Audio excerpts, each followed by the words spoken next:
Hello, Kemp. My name is Aquia Jamie. I'm the founder of the British Blacklist, and I'm here as a mentor to wonderful BFI London Film Festival critic mentees.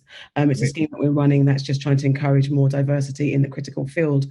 And I'd like for you guys to introduce yourselves. So I'll start with Whelan, please. Hi there, nice to meet you virtually. My name is Whelan. I'm an up-and-coming film critic, and I'm based in West London. Excellent. And Chrystel? Hi, nice to meet you. My name is Chrystel. I'm also an aspiring critic, and I'm currently based in Lagos, Nigeria. Oh, nice to meet you. And finally, Kofi. Hello, my name's Kofi. Also an aspiring critic and film lover. Really excited to speak with you today. Thank you. Great. And please introduce yourself, Mr. Powers. Hey, everybody. I'm Kemp Powers. I'm the co-director and co-writer of Soul, the film that I'm assuming you've all seen already. So two haven't seen because Chrystel's in Nigeria, she couldn't get a link, and Kofi wasn't able to make the screening because he had other deadlines. So we're doing this in this way where sometimes you get to see the film and sometimes you don't. So this is learning on the go. Okay. Yes, please continue. Well, please see the film as soon as you can. I hope you enjoy it. Okay, so I'm going to kick off with Whelan, who has seen it. So we'll start with you. Your first question, Whelan. Hello, Mr. Powers. I noticed that there are parallels between your own life and Joe's in the sense that you're also on your second life, per se, as you started off as a journalist and you've moved into this more, I guess, creative field. There's some of us that are trying to do the same. I also studied journalism, so I wanted to know how you went about that transition and how you found it. Yeah, that's a good question. I mean, yeah, there are definitely a lot of parallels. Yeah, as you said, this is my second career, and I'm about 6 years or so, 6-7 years into it, and I think things are going pretty well. But you know, I honestly, I thought I was going to die a journalist. Like that was a career that I was very passionate about. I thought I was pretty good at it. And I thought that was, what I was going to do for the rest of my life. But I think with the rise of the internet, there was a certain amount of the devaluation of journalists. And as you all know, journalism has been contracting quite a bit. And so when you get into your 30s and people are trying to get you the right for free all of a sudden, it just didn't add up. So, I mean, I was lucky in that I had always been passionate about creative writing and doing it as a hobby for years. So I'm one of the lucky ones in that thing that I've been doing on my nights and weekends for most of my adult life. I've been doing it so long that unknowns to me even, I was actually starting to get pretty good at it. So I joined a very, very small theater company here in Los Angeles as a writer. We did equity waiver theater, like little 99-seat theater productions. And I started writing short plays and 24-hour plays there. It was something I did for several years. I never was formally trained as a playwright. I did get a bit of formal training as a screenwriter because earlier in my journalism career, I took a sabbatical and spent a year and a half at the University of Michigan, and I studied screenwriting there. That was where I got like a formal screenwriting education, and I kind of parlayed that into several subsequent screenwriting fellowships, including one here in Los Angeles, which I did shortly after I moved here in 2003. So, you know, I was writing my short plays. Short plays turned into full-length plays. One Night in Miami was actually my first full-length play that I had produced back in 2013. And it did incredibly well. And as now happens, if you live in Los Angeles and you're a playwright and your work gets noticed, people immediately ask you if you'd be interested in film and television. So opportunities started opening for me to write first for TV. My first TV job was actually writing for Star Trek Discovery. That was my first writer's room. And I basically approached every new opportunity with the same zeal and professionalism that I brought to journalism. I always used to tell people in journalists, I never considered myself the best writer, but I said I was the writer who always hit my deadlines and turned in clean copy. And that was more important to a long-term career as a journalist than being the flashiest best writer. So I kind of treated my creative writing the same. I only chased after projects I was genuinely passionate about, that I felt that no one else in the world could write it except me. And then I threw myself into it. Like it became like everything I write, I treat as though it might be the last thing I get to write. And that's my attitude with every single thing that I do. And if I'm not that passionate about it, I just say no. To me, there's no check you should take if you're not that committed to the work. And because I'm a bit older, of course, like the character Joe Gardner, I don't have as many years to screw up as someone like your age. So I had to make everything that I did count. Sorry, it's a long-winded answer, but that's kind of it. No, it's a brilliant answer. I'm hearing and relating as you're speaking. Chrystel, do you want to jump in? Yes, I was wondering, when you were writing but also directing Soul, this movie, did you look into non-Western conceptions of the soul and also interrogations of this soul and body divide? Yeah, that was actually a big part of the research for the film. In the initial process, Pixar is well known for its research. So they brought in religious experts from all kinds of religions, not just Western religions. We brought in like shamans, so concepts of spirituality and the soul from lots of different cultures. I mean, the one thing that they all seemed to have in common was their belief that, because one of the big questions we had was, how would a soul look? And we heard a lot of terms like amorphous, vaporous, those kinds of things. And so we one of the early challenges was like deciding how we wanted to represent that soul in this animated film. And it was actually Pete Docter, the director, who came across this substance called aerogel, which is basically the lightest solid on Earth. And he basically brought it in for the staff to see. And it's this substance that it's so light that if you just like touch it like this, it's gone. And that became kind of the foundation of how we decided we wanted to represent the soul. But yeah, we always, with everything Pixar does, there's there's a certain amount of traveling. We did research trips. We went to jazz clubs. We went to the National Museum of African American History and Culture. But yes, we also brought in tons of religious experts from not just Western, but all kinds of religious and spiritual beliefs as part of the process. Thank you, Kofi. My question is similar to Whelan's question. So you mentioned you worked as a journalist for a number of publications in the past, and now you're a playwright, you're a filmmaker. What is your opinion on the power of storytelling through theatre or through filmmaking, animation, versus delivering a message or delivering a truth or asking tough questions through journalism and mainstream media? I think that art is one of the most powerful creations of man. That's my genuine belief. I think that art can be manipulated into propaganda. It can be weaponized. It can be a force for evil. But conversely, I think we should accept that it could also be a force for good.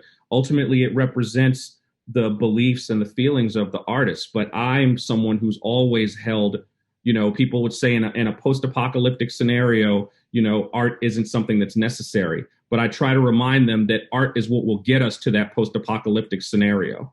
It's what will motivate people to the action in a way that few other things can. And of course, journalism is very different. When I was a journalist, one of my favorite publications was The Economist. What I loved about The Economist is that it didn't have bylines, because I'm a little bit old school. I came from that story where bylines weren't, it's not about having your name on it, it's the story.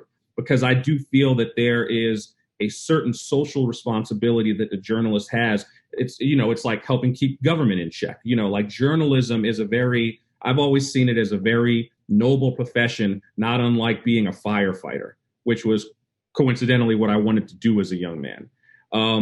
Art is very, very different. art is very, very personal. And I think that like we all have our different stories. And, you know, if we are lucky enough that we have a format for expressing them, you know, there's a lot of power in that. I think back to the influence that art has had on me. And sometimes it's the art that you don't even think about. I first became interested in classical music, hearing it in Tom and Jerry cartoons. Like, think about that. Something as simple as like the episode where Tom is playing the piano and Jerry is messing with the piano behind the scenes is introducing you to the greats of classical music. That's how much it sticks, is that you don't even realize the impact that great art is having on you. You know, it's almost like in your subconscious. So because of that, I feel like there is a certain responsibility that I take on personally, particularly when I'm telling stories that feature characters that look like me, that feature Black people. There's a lot of people who would say they don't want to be considered a Black this, a Black writer, a Black director, a Black artist. I like being called a Black artist because being Black is a part of who I am. It's how the world's always going to see me. And I'm so proud of it, you know, and I feel like we are innately warriors and we're the only people who are going to look out for each other in a lot of situations. So I take a lot of personal responsibility being a Black artist. And I want to inspire young people, particularly Black young people, to see that the things that I'm achieving are not impossible. In fact, you know, every young person I come across has the ability to do everything that I've done and more, because you're talking to someone who is not formally trained, did not attend a private school. I have a public school education. I come from a poor family in Brooklyn, New York. So, you know, just based on statistics and all the things that people tell you, you know, I should not be able to break into something that is so elitist as theater, let alone have my play produced at the Dunmar Warehouse. But yet, here I am. So I don't want that to be seen by young people as something they can't do. I want it to be seen by young people as something that any of them can do. But conversely, we shouldn't be defined by these successes, because at the end of the day, I would have been just as satisfied with my life if I'd never had a movie made, just doing the things that I do and the way that I do them. Because again, I feel that what I do is noble work and I find great satisfaction in it. The fans that I care the most about are my family and my own children. And it pretty much ends there. I think it's a great answer. Chrystel, I think that really leads into your second question. Oh, yes. It's based on the trailer where there is this line that really stuck with me, which was, is all this living really worth dying for? And I feel like with the current context of a global pandemic, anti-Blackness and protest against police violence everywhere across the world, this line has kind of a heavier tone. And even if the film is partly addressed to a young public, I think that no one can really escape this context. And I'm wondering, what do you think a film like Soul brings into this moment? I mean, my hope is that Soul, in this moment where things are so ridiculously divisive, kind of helps people take a step back and realize, you know, all the things that we have to be thankful for. We're living in. I'm 46. I've never recalled a time this divisive in my life. I mean, this is beyond anything I could have ever expected. And I think that a film like Soul is I think that you find universality and hyperspecificity. And I think that regardless of the makeup of the audience, they should be able to connect to some of the very human things that our characters are going through in this film, and hopefully make them take a step back and see how universal the experience of life is for everyone, regardless of their race. It's a total coincidence that this film is coming out at this time, because you understand these films take years to make, 4 or 5 years to make. And when we first started on the process of making this film, there's no way we could have predicted what state the world was going to be in. But two films that a lot of the filmmakers held in incredibly high regard for very different reasons were It's a Wonderful Life and A Christmas Carol. And those are great examples in both cases of films with very, very dark themes for families that also kind of speak to, you know, a greater meaning in your life and the things that are important and the way that you define success or failure in your own life. And here in America, at least, those are like holiday staples. You watch them every year to kind of like bring you back down and remind you that, like, at the end of the day, this is really what's important. And I think tonally, that's kind of what we were trying to go for with Soul. Yes! Woo-hoo! You see that, Dad? That's what I'm talking about. Hey, look. You know what that's gonna say? Joe Gardner. You're never gonna believe what just happened. I did it. I got the gig. Yes. I know. Thea Williams. Can you believe it? Hey, Ralph, you're gonna get hurt. Just don't tell my mom about this, okay? Forget class. I'm in a different class. I'm in the Dorothea Williams class, buddy. You know what I'm saying?